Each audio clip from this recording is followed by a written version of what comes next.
ٹوٹا ہوا قافلہ دمشق کی طرف جانے لگا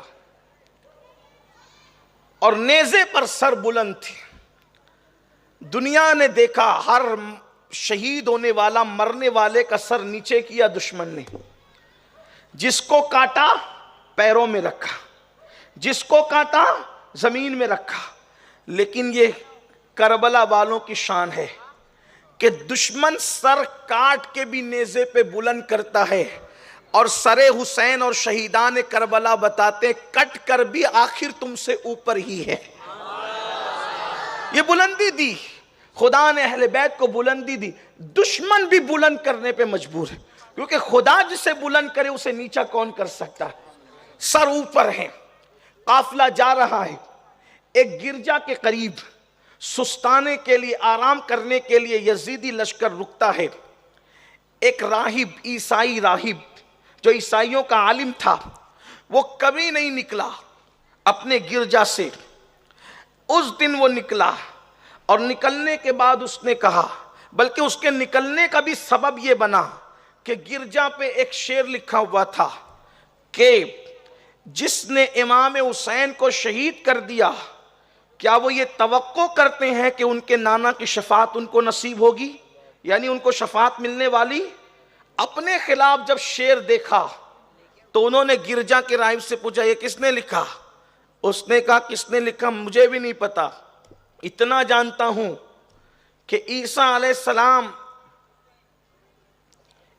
السلام کے ماننے والوں کی یہ عبادت گاہ ہے, اور تمہارے نبی کی ولادت سے, پیدائش سے صدیوں پہلے یہ شعر قدرتی قلم سے یہاں لکھا ہوا ہے.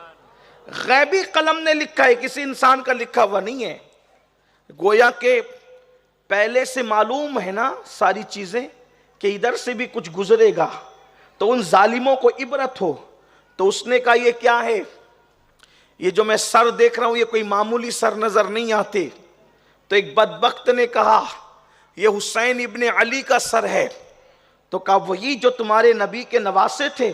کہا ہاں نبی کے نواسے کا سر ہے. کہا کیا ہوا, ان ظالموں نے بالکل اٹھ پٹانگ باتیں کی تو اس راہب پر کوئی اثر نہیں پڑا. اہل بیت کے خلاف انہوں نے بکواس کی. راہب جانتا تھا کہ یہ غلط بک رہے ہیں, تو راہب نے اتنا کہا یہ سر کیا ایک رات کے لیے مجھے دے سکتے ہو, ایک رات کے لیے میرے سپرد کر سکتے ہو. راہب کے کہنے پر انہوں نے کہا دیں گے, اس کے بدلے میں تم ہمیں کیا دو گے.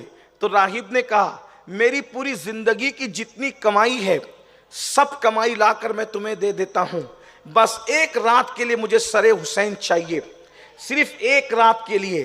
بس میں اپنے جوانوں کی توجہ چاہتا ہوں. جب سے ہم نے ہوش سنبھالا کربلا کی داستان سن رہے ہیں, ہم نے اپنے علماء سے, اپنے بزرگوں سے ہر سال کربلا سنی, ہر روئے بھی, آنسو بہائے بھی, شربت بھی تقسیم ہوا, نیازیں بھی ہوئی, لیکن ہم کبھی نہیں بدلے.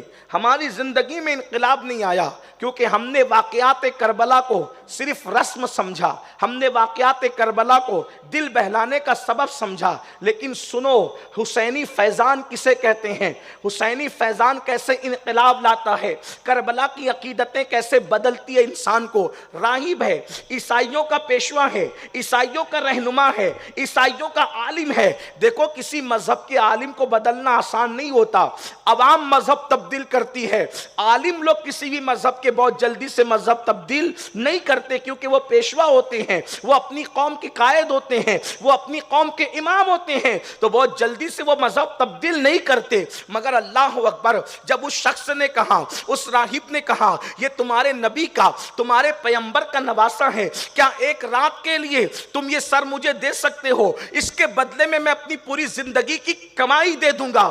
اس سے پتا چلا مسلمانوں اہل بیت پر جو اپنی کمائی قربان کرتا ہے, اہل بیت اس کو محروم نہیں رکھتے.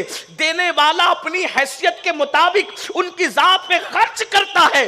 خاندان نبوت اپنی شان کے مطابق اس کی جھولی کو بھر دیا کرتے ہیں. اس نے کہا پوری زندگی کی کمائی میں تمہیں دینے کے لیے تیار ہوں, کیا ایک رات کے لیے سر دو گے. انہوں نے کمائی لے لی, سر حسین دے دیا. سوچا ایسے بھی تو لے کر یہاں بیٹھنا ہی ہے، لے کر کے یہاں سونا ہی ہے، رات بھر تو ٹھہرنا ہی ہے۔ سر حسین دیا، اس شخص نے سر لیا، اور سر لینے کے بعد اللہ اکبر اس کے پاس رسول اللہ کی جو تصویر تھی، رسول اللہ کی تصویر، اس کے اپنے مذہب کے مطابق اس نے اس کو دیکھا اور سر حسین کو دیکھا۔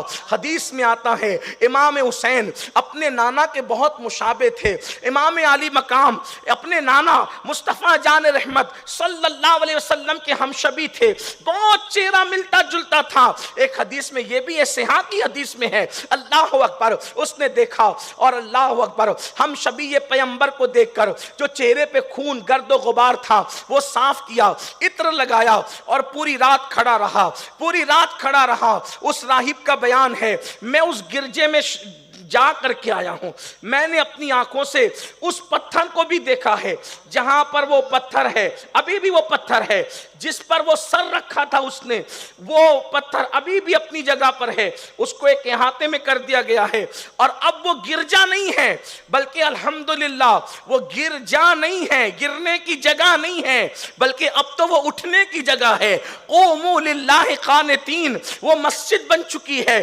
اللہ اکبر، جب میں وہاں پہنچا 2005 میں تو وہاں پر مدرسہ چل رہا تھا اور ایک عالم بچوں کو مدرسہ پڑھا رہے تھے۔